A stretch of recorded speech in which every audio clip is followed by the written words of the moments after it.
I once knew a nigga whose real name was William. His primary concern was making $1 million, being the illest hustler that the world ever seen. He used to fuck movie stars and sniff coke in his dreams. A corrupted young mind at the age of 13. Nigga never had a father and his mom was a fiend. She put the pipe down, but for every year she was sober. Her son's heart simultaneously grew colder. He started hanging out, selling bags in the projects, checking the young chicks looking for hit and run prospects. He was fascinated by material objects, but he understood money never bought respect. He built a reputation cause he could hustle and steal, but got locked once and didn't hesitate to squeal. So criminals he chilled with didn't think he was real. You see, me and niggas like this have never been equal. I don't project my insecurities on other people. He fiended for props like addicts with pipes and needles, and so he felt he had to prove to everyone he was evil. A feeble-minded young man with infinite potential, the product of a ghetto-bred capitalistic mental. Coincidentally dropped out of school to sell weed, dancing with the devil, smoked until his eyes would bleed. But he was sick of selling trees and gave in to his greed.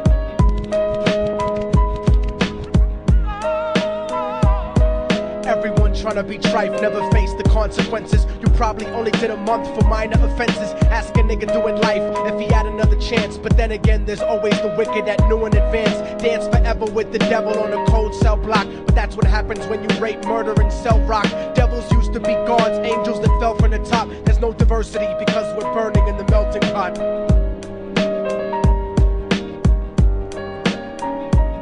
So Billy started robbing niggas, anything he could do to get his respect back in the eyes of his crew. Starting fights over little shit up on the block. Stepped up to selling mothers and brothers the crack rock. Working overtime, making money for the crack spot. Hit the jackpot and wanted to move up to cocaine, fulfilling the Scarface fantasy stuck in his brain. Tired of the block niggas treating him the same.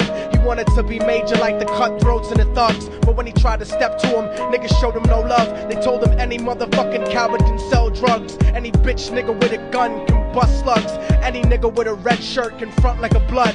Even Puffy smoked the motherfucker up in the club. But only a real thug can stab someone till they die. Standing in front of them, staring straight into their eyes, Billy realized that these men were well guarded, and they wanted to test him before business started. Suggested raping a bitch to prove he was cold-hearted. So now he had a choice between going back to his life or making money with made men. Up in the sight, his dreams about cars and ice made him agree a hardcore nigga is all he ever wanted to be. And so he met them Friday night at 2:45.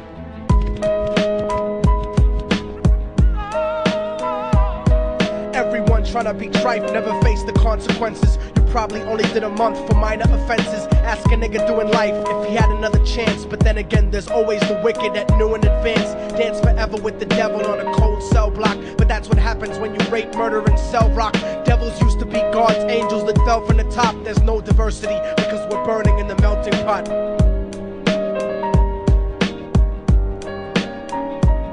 They drove around the project slow while it was raining, smoking blunts, drinking and joking for entertainment, until they saw a woman on the street walking alone, 3 in the morning, coming back from work on her way home. And so they quietly got out the car and followed her, walking through the projects. The darkness swallowed her. They wrapped her shirt around their head and knocked her onto the floor. This is it, kid, now you got your chance to be raw. So Billy yoked her up and grabbed the chick by the hair and dragged her into a lobby that had nobody there. She struggled hard, but they forced her to go up the stairs. They got to the roof and then held her down on the ground, screaming, "Shut the fuck up and stop moving around." The shirt covered her face, but she screamed and clawed. So Billy stomped on the bitch till he broke in her jaw. Them dirty bastards knew exactly what they were doing. They kicked her until they cracked her ribs and she stopped moving. Blood leaking through the cloth, she cried silently. And then they all proceeded to rape her violently. Billy was made to go first, but each of them took a turn, ripping her up and choking her until her throat burned. Her broken jaw mumbled for God, but they weren't concerned. When they were done and she was lying bloody, broken and bruised, one of them niggas pulled out a brand new 22. They told him that she was a witness for what she'd gone through, and if he killed her, he was guaranteed a spot in the crew. He thought about it for a minute, she was practically dead, and so he leaned over and put the gun right to her head. I'm falling and I can't turn back.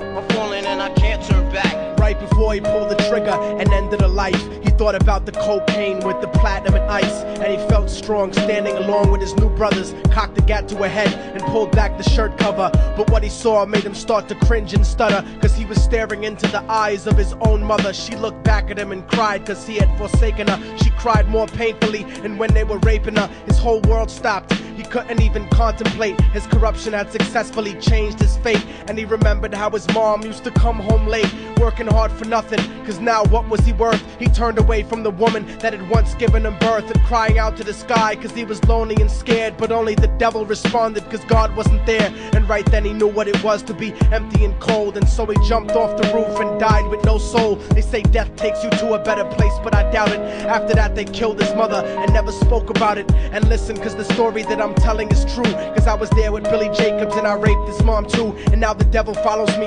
everywhere that I go. In fact, I'm sure he's standing among one of you at my shows, in every street cipher listening to Little Thug's flow. He could be standing right next to you and you wouldn't know. The devil grows inside the hearts of the selfish and wicked. White, brown, yellow and black color is not restricted. You have a self-destructive destiny when you're inflicted, and you'll be one of God's children that fell from the top. There's no diversity because we're burning in the melting pot. So when the devil wants to dance with you, you better say never, because a dance with the devil might last you forever.